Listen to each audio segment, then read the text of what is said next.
सबसे पहले तो आप हमारे चैनल पे आए और आपने समय दिया हमारे चैनल को, इसके लिए हमारा स्वागत है और धन्यवाद कि आपने इतना कीमती समय हमें दिया। जैसे कि आप शुरू से ही अपने राजनीतिक कैरियर में जनता सेवा करते आ रहे हैं या विद्यार्थी जीवन से ही सेवा करते आ रहे हैं, तो कुछ लोगों का इस टाइम मानना कि चुनाव से पहले आप सेवा कर रहे हैं तो आप चुनाव टिकट के लिए ये सेवा कर रहे हैं, कितना ये सच और कितना झूठ है? देखिए, आपको सबसे पहले मैं आपको धन्यवाद देना चाहूँगा कि आपने मुझे अपने चैनल में समय दिया। और जैसे कि मैं पिछले 32 सालों से पार्टी से जुड़ा हूँ, 1990 से लेकर पार्टी से जुड़ा हूँ और 1990 से लेकर आज तक मैं निरंतर गतिमान हूँ। कोई मैंने कभी इस तरह की कोई ऐसा कभी मैंने नहीं सोचा कि मैं टिकट के लिए ही और चुनाव लड़ने के लिए ही काम करूं।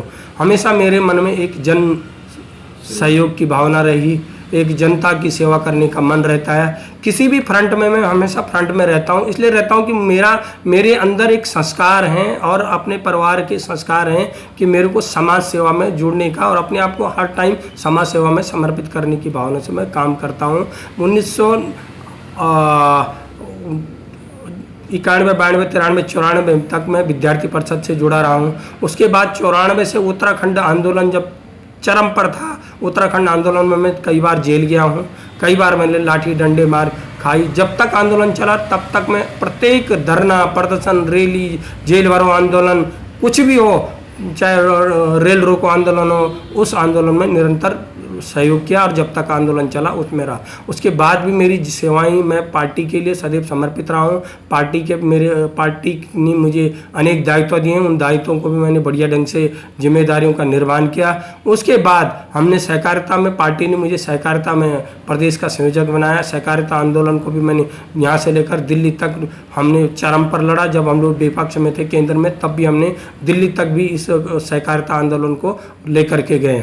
उसके बाद हम कई मंचों पर, चाहे वो हरेला का पर्व हो, चाहे वो स्वदेशी से जुड़ा हुआ मसला हो, चाहे देश के विभिन्न भी आयामों से या पार्टी के विभिन्न भी प्रकल्पों से, पार्टी के विभिन्न कार्यक्रमों से के माध्यम से मैंने समाज सेवा की। और पिछले दिनों आपने देखा होगा कि पिछले 2 सालों से मैं लगातार कोरोना काल में जनता के बीच में रहा हूँ। जनता भी जानती है इस बात को कि दिनेश रावत यदि अगर कहीं काम किया, पार्टी के आह्वान पर, अपने राष्ट्राध्यक्ष जी के आह्वान पर, अपने मोदी जी के आह्वान पर, अपने राष्ट्राध्यक्ष आदरणीय JP नड्डा जी के आह्वान पर एक कार्यकर्ता के रूप में मेरा एक छोटा सा गैलरी जैसा प्रयास मेरा भी था, जिसकी मैंने चाहे मास्क हो, सैनिटाइजर हो, काढ़ा हो, आयुर्वेदिक दवाई हो, होम्योपैथिक दवाई हो, जो भी मुझसे सेवा बन पड़ी वो मैंने सेवा की। चाहे ऑक्सीमीटर हो, थर्मामीटर हो, चाहे ऑक्सीजन की कमी रही हो, हॉस्पिटल में पेशेंटों को पहुंचाना, ऑक्सीजन को देना, यहाँ तक कि पूरे घर तक हमने सेवाएं की। और आपने देखा होगा कि पिछले 2 सालों में चाहे आशा कार्यकर्त्रियाँ हों,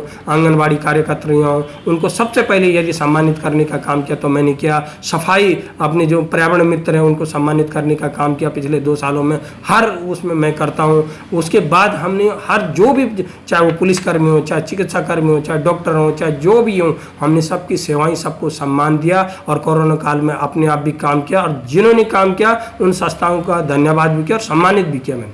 अगर इस बार आपको आपकी पार्टी जनता सेवा करने का सौभाग्य प्राप्त होता है कैंट विधानसभा से, तो आप उसे स्वीकार करेंगे?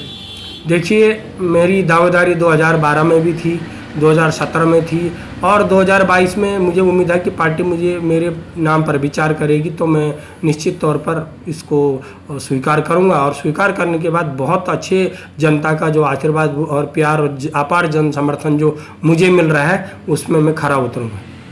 2022 में जो चुनाव की तैयारियां चल रही हैं पार्टी की तरफ से, आपको कितना लगता है कि कितना तक हम पहुंच सकते हैं, कितना हम इसमें सीटें जीत सकते हैं, कितने हमारी पार्टी आने वाले उस टाइम में भी हम सरकार बना सकते हैं धामी जी के नेतृत्व में?